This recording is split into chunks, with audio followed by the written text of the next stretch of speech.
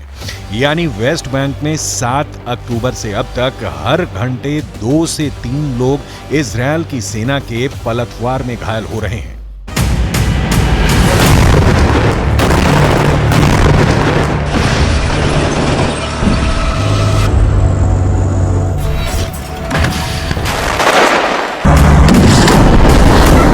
यानी अगर देखा जाए तो ये बात साफ साफ नजर आती है कि शांति काल में जितनी हिंसा गाजा पट्टी के अंदर 7 अक्टूबर से पहले हो रही थी, उतनी हिंसा अब वेस्ट बैंक के अंदर 7 अक्टूबर के बाद से लगातार हो रही है।